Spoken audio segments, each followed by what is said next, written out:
Monday on an all-new Dr. Phil. Amazing updates. You were smoking dope a lot. On the Double Trouble Brothers. You said that you were wicked high when you were here before. I thought it was just a big joke. Their incredible transformations. We owe you our family back. Plus, I am not an alcoholic. Drunk Grandma.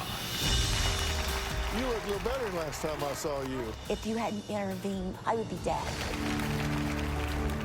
Let's do it. Have a good show, everybody. Here we go. This is a safe place to talk about hard things. Stand by. We'll count you down. Today's going to be a changing day in your life. 5, 4. I am not giving up on you.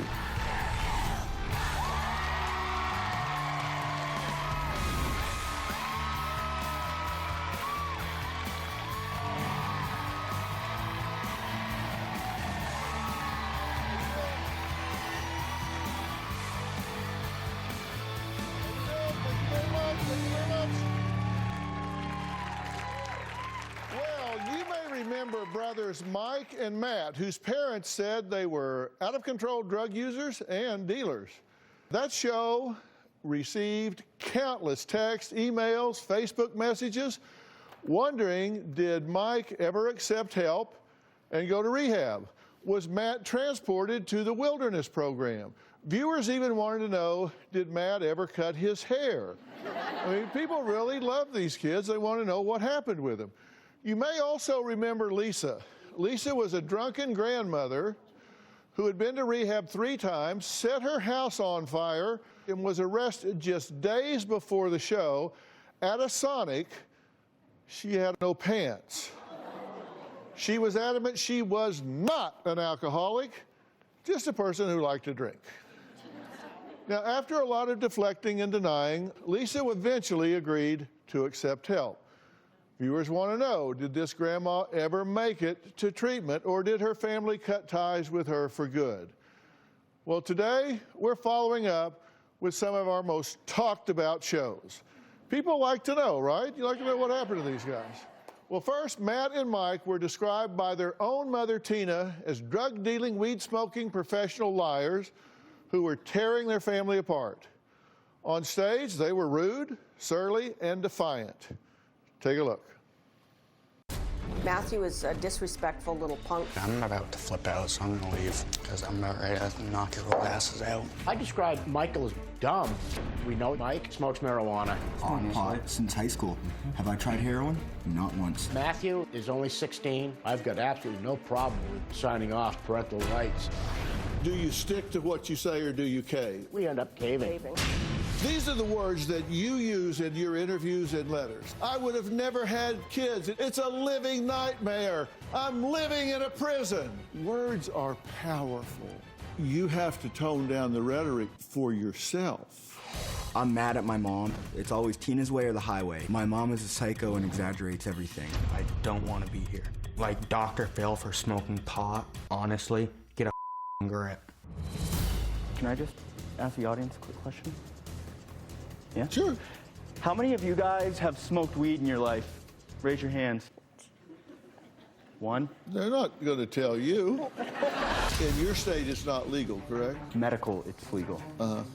Do you have a prescription for it? Nope. I don't think this is a Mike and Matt problem. I think this is a family problem. You literally told me that we could smoke pot. You both I did not. I know you're going to do it. You're going to do it in a controlled environment. You are contributing to the delinquency of a minor. That's a crime. You think he's dealing drugs, son? I do. You looked at some text messages. I'm waiting so I can sell a quarter. Yeah, Is it that is not what it talking about dealing? It is, just a little bit. I don't... I think he is smoking a lot of dope, and I don't think it's okay. Origin's Behavioral Health Care. It is the nation's leading dual diagnosis treatment center. My clinical assessment of him is that he is open and ready for the treatment. Let's keep the door open. I have a plan for Matt, which is Wilderness Treatment Center, which is a 60-day program for young men. I think this would be an excellent fit for Matt. Nope. Not doing it. I'll just get kicked out. How about that? Well, it has been 10 months since the family has been here, so I'm going to let you guys catch us up. Tell us what's happened since then. How are things going? What's happened? Well, Matt ended up getting transported that day Right. to the Wilderness Treatment Center. That go smoothly? It did not. He did extremely well at therapy at the treatment center. And Michael... Rough ride getting there, but once you got there... Once he got there, he accepted what was going on. Michael had a meltdown at the airport once he figured out his brother was gone. Michael ended up heading off as well. And once he got there, how did he do? He did phenomenal. He was great. I can't tell you how proud I was of you guys standing your ground with Matt and not caving in and him being required to go to that program. That was the hardest thing ever. Yeah, it really was. Ever. But we'll look at some tape about that later when we talk about Matt. But you guys had a big opportunity to fold, and one of the things you told me early on is we always cave. Yep. And on that day you didn't. We didn't. And we stuck to our guns. You did. I told the staff afterwards that I really had confidence in this family and confidence in y'all. And I said, I like these people. I got great hope for them. You didn't feel that way about me. In fact, your question for me is, why did Dr. Phil blame me for the way my sons are? And you said you thought I was mean to blame you guys for the way your sons are. Yep. What happened was when you said... I don't think I've ever done so much for so many and gotten so much trouble. No. So you wanted to ask that question, so I'm here to answer it. Well, one of the first things they told us when we got to Michael's family week was that don't blame yourselves for what's going on with your children. We are thankful for you. We are very thankful. I mean, we don't. We owe you a lot. We owe you everything. We owe you our family back is what we owe you. But I just didn't after listening to them talk at Family Week, and then to think back that we sat here and got blamed for them being drug addicts, basically. I've been on the air for 16 years, and I'll give you $1,000 for every time you can find where I've blamed a parent for their kid being a drug addict, because that's just not true. Well, that's the way we took it. That's the way we took it. Well, you can take it however you want, but I got a transcript in front of me. You said they are disrespectful and out of control. You said both of my boys are into drugs. I said, do you hold them accountable? You said no. I said, do you set boundaries? You said no. I said, do you allow your 16-year-old to drink at home? You said yes. I said, wow. Do you think that influences the way they act today? And you both said absolutely. You agreed. I said, do you cave or do you stand by what you say? You said, we cave every time. No more.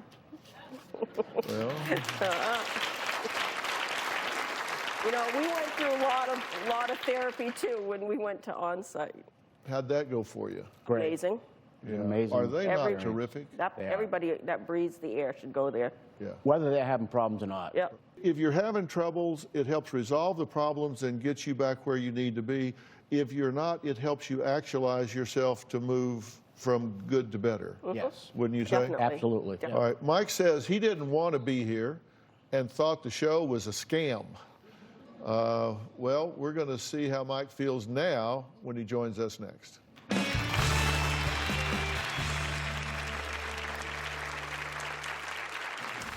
Michael's a pathological professional liar. You want a plunger so you can bring up some more old? What do you think about being here? I thought it was a scam when we. They smoke so much pot. And you drink so much beer. Not every day. No, but when you do, you really catch up on it. And later, I am not an alcoholic. You seriously believe you're not an alcoholic? I've got the police report. They said you were drunk. That's You what always they wrote believe down. what policemen say. You're an alcoholic, and you're killing yourself. I don't believe that I am.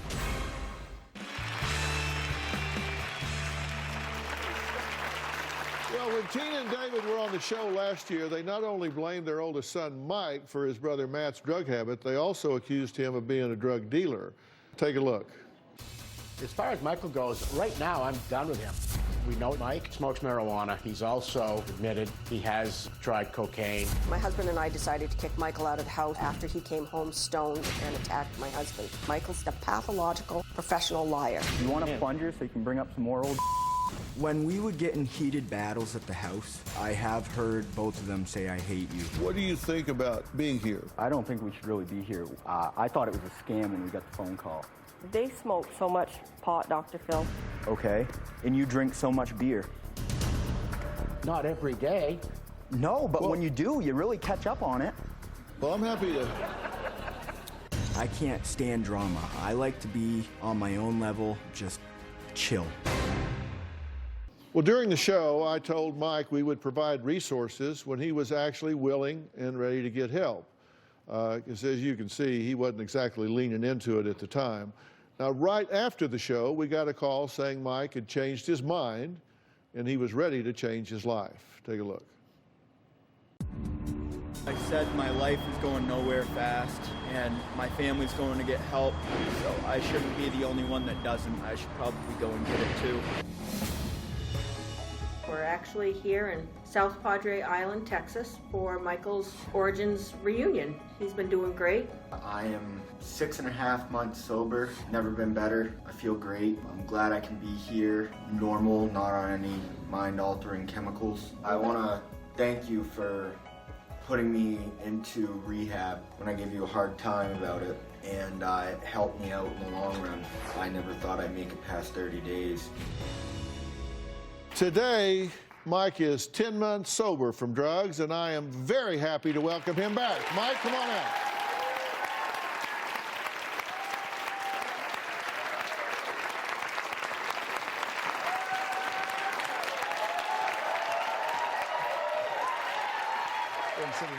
Good to see you. Yeah, you can.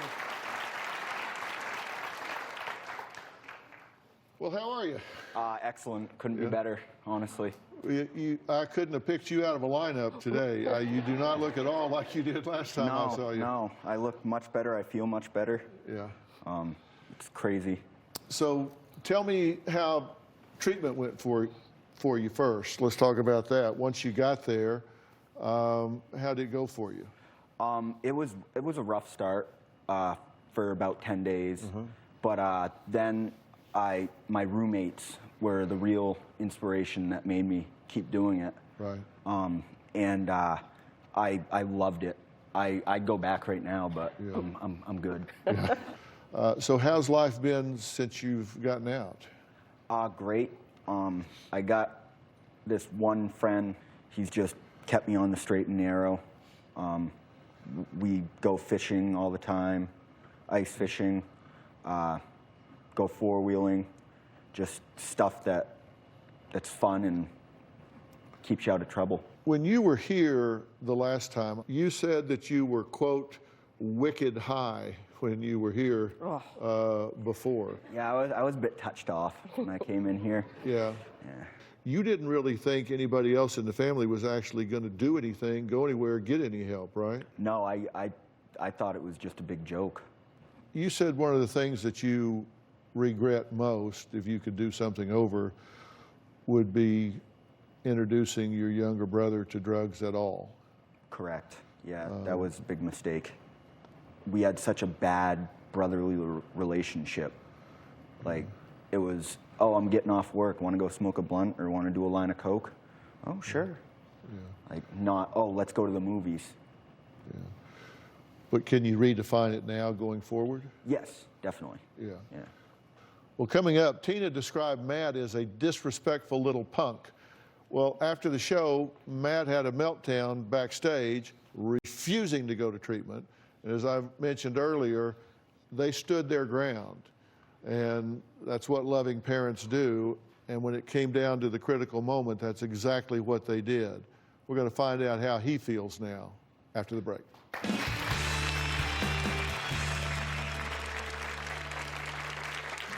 Don't understand. I'm about to flip out. Okay. All right. I want to leave. I don't need this. All right. I smoke pot. All right. It's not like I'm shooting up with heroin, doing crack. You know, I'm smoking pot. It's a plant. You're going with us, okay? Either we're going to drive or we're going to fly. And later, We're at the jail right now. She literally was arrested with no pants on. I didn't have any pants. where were your pants? They were at home.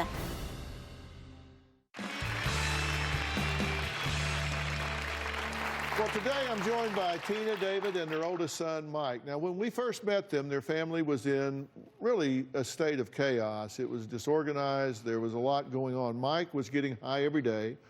And in my opinion, and that of his parents, he was endangering his life and the lives of others. And younger brother Matt's greatest ambition was to be a ski bum and smoke pot all day long. Take a look.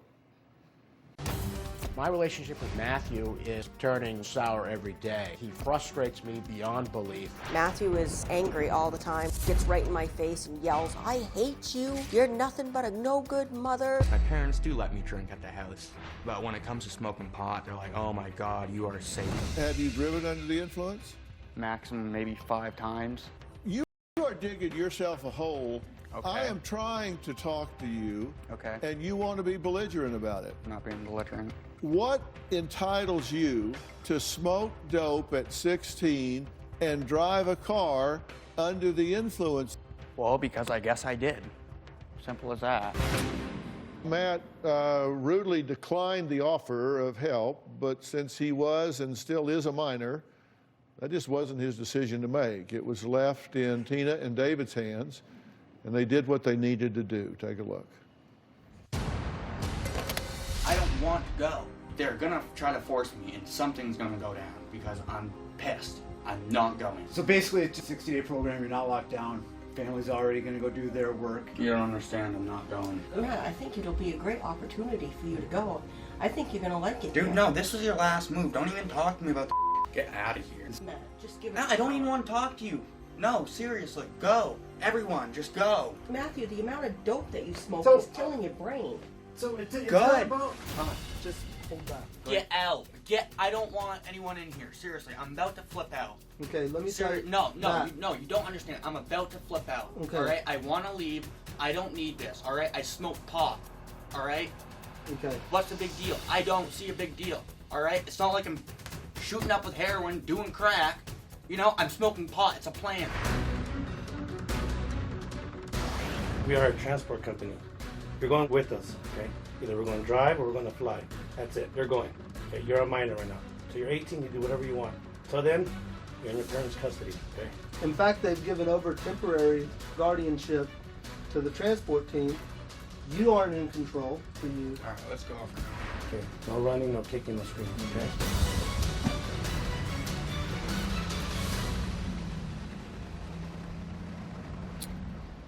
Well, Matt did go, and he spent 72 days at the wilderness program, and he graduated with flying colors. Please welcome Matt back to the show.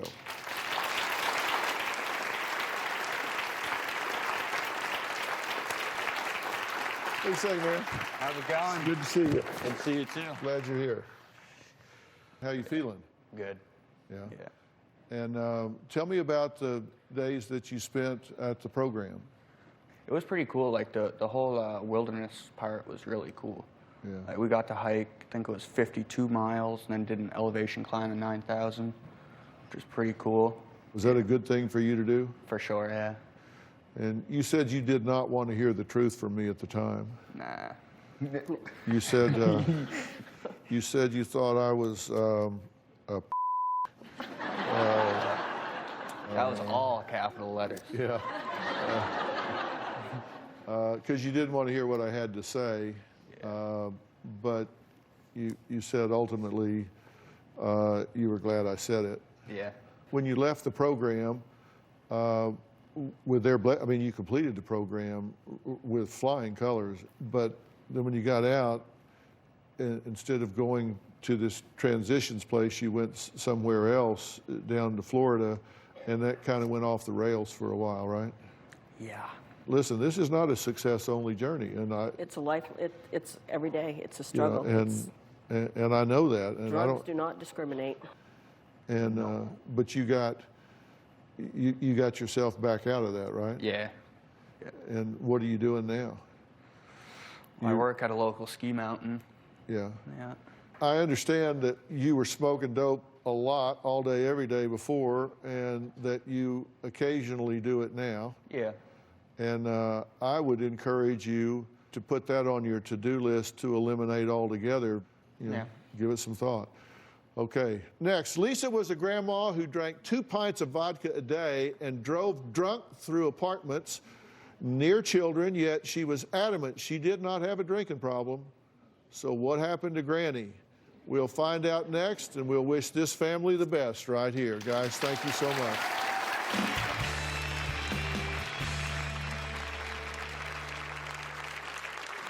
I am not an alcoholic. You seriously believe you're not an alcoholic? Have you been arrested 12 times? Yes. She literally was arrested with no pants on. I didn't have any pants. Where were your pants? They were at home. You are a falling down drunk. Closed captioning provided by... My mom is an angry and belligerent drunk. She's hit my uncle, broke his glasses, cut his face, and he still has a scar. She's even been physical with my pawpaw. He's 90 and walks with a cane. Lisa's a whirlwind of chaos. When Lisa drinks, she is very violent and aggressive. For years, Misty has enabled her mom. I've told Misty that if her mom were to pass away, it would be a weight lifted off our shoulders. A few months ago, we met Misty and her husband Brent, who said her mother, Lisa, was dying from her addiction. Now, Misty said Lisa would drink 2 pints of vodka daily and had been arrested countless times, and most recently spent a night in jail after being arrested at Sonic while buying a milkshake without her pants on. Take a look. My mom drinks 24/7, up to 2 pints of vodka a day. I am not an alcoholic. You seriously believe you're not an alcoholic? She has fallen so many times. She constantly has bruises on her body, bumps on her head, scabs on her face, and she doesn't even remember what happened. Have you been arrested 12 times? Not that I'm aware of. Do you have 3 DUIs? Yes. When was the most recent? Saturday. We're at the jail right now. She literally was arrested with no pants on. I didn't have any pants. I don't think I was drunk. I've got the police report. They said you were drunk. You couldn't do the field sobriety test. You always believe what policemen say? Saying that your pants are missing is pretty random. Where were your pants? They were at home. I went to the Sonic. You don't even get out. Nobody even sees you. Did you burn the Christmas tree down? No, the Christmas tree caught on fire. I hate it when they do that. You've had a blood alcohol level of 0.3. You're an alcoholic, and you're killing yourself. I don't believe that I am. I'm a really good drunk driver. You don't have the right to drive on public streets when you're drunk, and you think you have the right to get out there and drive. You don't. I'm sorry. You are a falling down drunk. You've not been held accountable, and you're being held accountable now. You need to straighten up. You need to get yourself under control. Joining us now via Polycom is Misty and Brent. Hello, guys. Hey, Dr. Phil. Hi, Dr. Phil. Misty says that she was shocked when her mom came on stage, looked terrible, and was angry. What did you think when she walked out, Misty? I thought she was going to fight me, to be honest with you. Yeah. She was pretty angry about what we had said. She was in denial about as effectively and efficiently as anybody I think I've ever seen. Nobody was getting through to her for, what really was happening. Brent, I think you seemed like really ready for her to be held accountable. I got the feeling you were very supportive of me holding her accountable when she was here. Absolutely. when you say your vows, it's for better or for worse. And so Lisa was kind of the worst part of our marriage that we had to, I had to fight through. I felt like it was kind of stuck between a rock and a hard place. I wanted to support Misty, wanted Lisa to get better ultimately. But anyway, it seems like nothing was really ever changing with the way that she was treated. And we really, really were so thankful for your help. Coming up, from terrorizing her elderly parents and physically assaulting her siblings during her drunken rages to not being able to see her grandchildren, has Lisa been able to make amends with her family? We're going to find out when Sober Granny joins us after the break.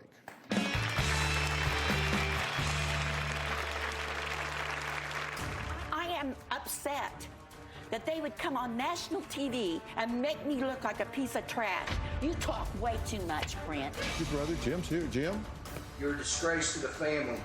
You know what? You're not much better yourself. No, stop. How dare you? Closed captioning provided by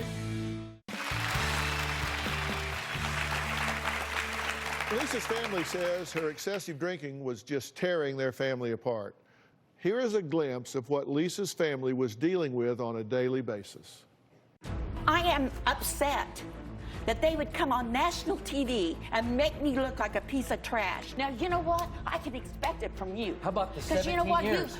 How about our wedding day? You know what you're talking about. You were on Xanax. You talk way too much, Brent. You need to learn how to close your mouth. Well, talk to me. I'm not an alcoholic. Well, take a look at this video and tell me what you see. Get up. I'm trying. I'm trying to. I don't remember that, honestly. That was your brother Jim. That's at the family reunion where you fell off the stage drunk. Jim's here. Jim? You're a disgrace to the family. You know what? You're not much better yourself. No, stop. Talk to me. Just want to let you know they're here. How dare you? Well, dare me. Well, Lisa had been warned by doctors that if she didn't stop drinking, she would end up dead. Now, she successfully completed 90 days of treatment and is here today. So, Lisa, come on out.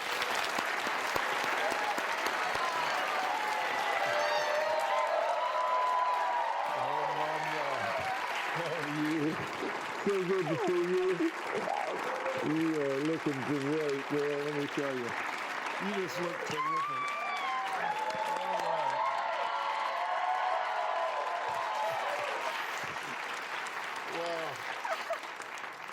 You look a little better than last time I saw you. I'm thinking I do. Yeah, you got some pictures there. Yeah, they look real good. Oh, yeah. Wow, how you feel? I feel amazing. I Yeah. feel wonderful. You've done 90 days and worked super hard. I was knocking on death's door, and I truly believe, Dr. Phil, that if you hadn't intervened and given me this chance, a second opportunity to show and to be what I truly am, I would be dead. And I know that. And it's because of you that my life has been changed and saved. I'm forever grateful to you. I mean, there's not enough words to express my gratitude. And can I say my love towards you, because you're my hero, you're my angel. Thank you so much, truly. Well,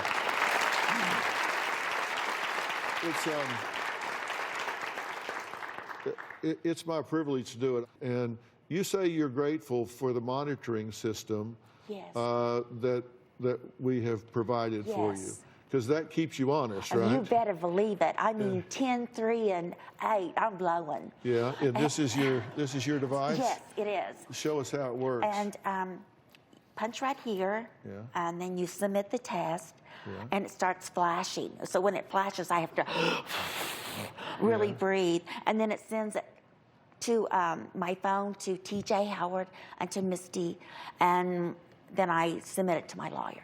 Right. Yes. So, and it's okay. I'm okay. Yeah. I just blew it 3. Yeah. And so you blow 3 times a day, and you have accountability checks where it goes to different people. Yes. Misty, Brent, anything you guys want to add to the conversation here? I just want to say, Mom, we're so proud of you. Just so grateful to the Lord that you have made, huge strides in your sobriety, and We believe in you, and we're just praying and hoping for the best. I love him. Love you, Brett. Love you. Just keep putting one sober foot in front of the other. Yes, sir. All right. Thank you. All right, switching gears now. A former guest who feared she was going to lose her fiance over a prenup ended up losing much more, and she says it was the best thing that happened. We'll hear from her next. All right.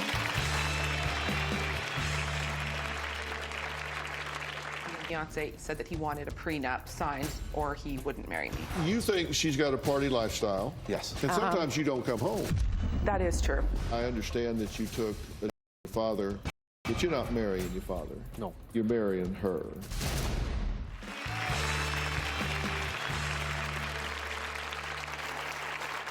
Mel is a former guest who called off her wedding because she did not want to sign a prenuptial agreement that her fiancé Ian presented just weeks before they were supposed to walk down the aisle. You may remember her. This is what happened when she first appeared on the show.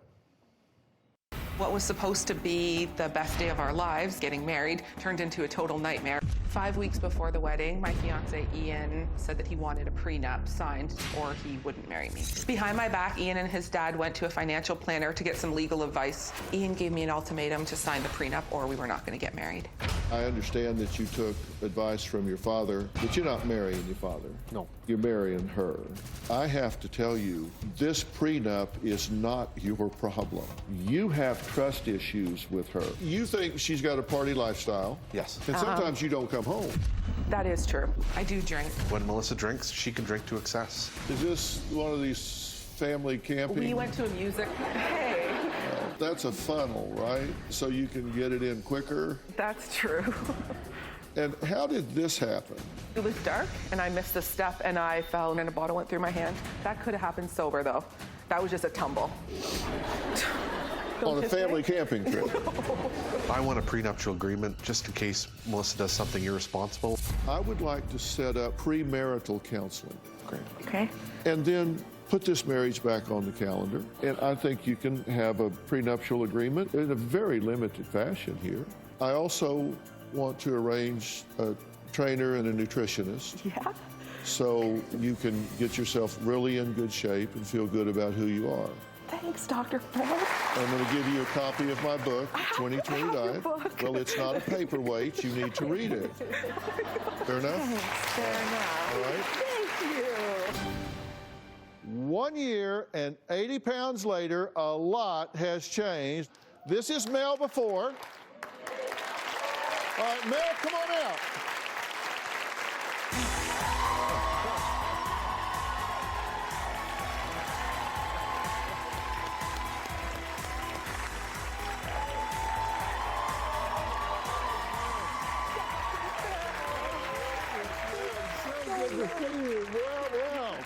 Everything. Man, you look terrific. 80 pounds later, Dr. 80 Phil. pounds lighter. Yeah. He told me to stop using it as a paperweight. So the moment I got home from LA, I got it out of my closet and I just started reading it chapter for chapter. And I followed the lists, the menus, and the weight just started falling off. Yeah.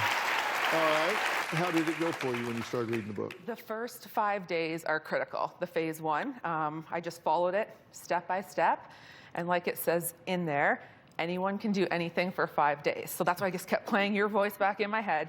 Anyone can do anything for 5 days. Right. After the first 5 days, it's all easy sailing from there. During that 5 days, you detox from the other white powder, which is sugar. Yeah. And you get where the salt is gone away from you. I mean, you get all of these things that you actually kind of become addicted and dependent on.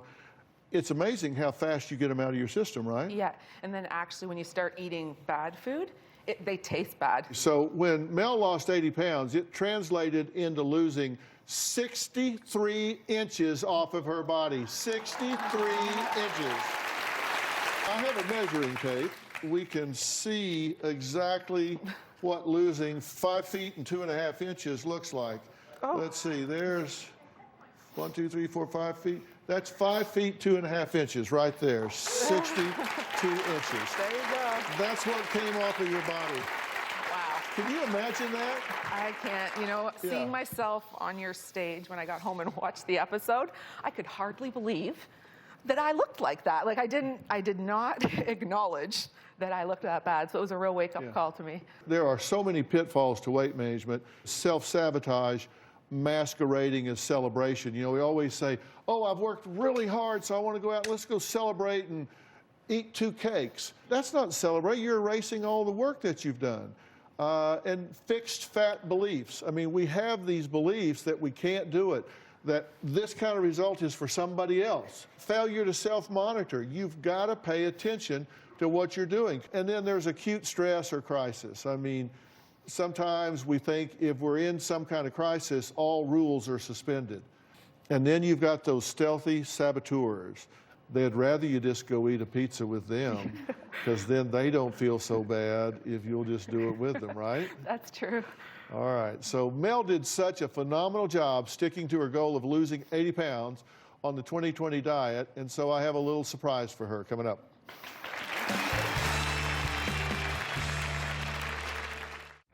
Closed captioning provided by... Well, I am thrilled that former guest Mel took my advice after she returned home from the show, got in her closet, got up on the top shelf, pushed those last season shoes out of the way, reached way in the back and got the 2020 diet out to lose 80 pounds successfully. But I know she had a lot of support. My good friend, physical trainer and nutritionist Robert Reams has worked with Mel for the past year to help her lose 80 pounds, motivating her from afar. What did you think about Robert? He's been a long-distance guide for you, right? I've never met him in real life. We've talked on the phone. We've Skyped a few times. But this guy, you weren't kidding when you said you know the best, because this guy changed my life. He motivated me. He scheduled workouts for me. He made sure that I was eating on point, and he just really changed my life. He was there for me these past 12 months, and I needed someone, and he was there. They have never met in person, that is, until today. Robert, come on out.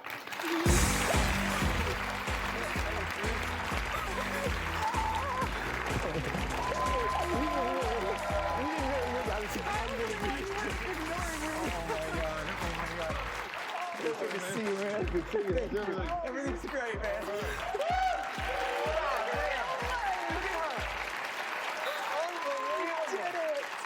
Wow. Oh, man. You look even better in person. Unreal, unreal. Robert, congratulations on such a good job here. Thank you. Thank you. Always appreciate the opportunity. Yeah.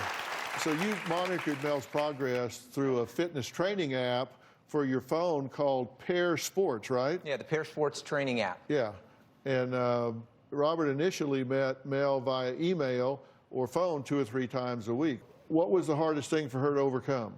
You know, I think, and this happens with a lot of people, and you address this in the book, it's sort of like you don't have to, you're not going to be perfect, but you want to be excellent. Yeah. And, you know, one experience, a bad meal, a vacation, or whatever, it doesn't define your program. It's that through line. Yeah. And as long as you just stay with it, you get off track, you get back on track. Not a big deal, because nobody's going to have a perfect situation with this. And I think that's, you know, Mel sometimes would be like, oh, you know, I missed this, or I didn't do that, or my arms are, you know, I'm still not happy with my arms. But yet, Mel, look what you've accomplished. Look at the pictures. Look at the inspiration that you've created on social media. Robert is a real innovator, because with the technology and the breakthrough, you can work with people all over the world, right? Yeah. You guys looking for a trainer, this guy can do it from anywhere in the world. So you'll find the link to him on my website. Everybody wants to know, where do you stand on the marriage? We are still together, and we're working with the Doctor on Demand app and receiving counseling still to work out some issues that we have across the board. And All right, good. our kids are good. Everything's going well. I want to thank all of my guests today, and a special thanks to my good friend, personal trainer and nutritionist Robert Reams, for helping Mel lose an amazing 80 pounds. You can go to drphil.com for more information about the Pair Sports training app. And you can get your copy of the 2020 diet at bookstores and online today. And everyone in the audience is going home with your own copy. Thanks so much. Congratulations.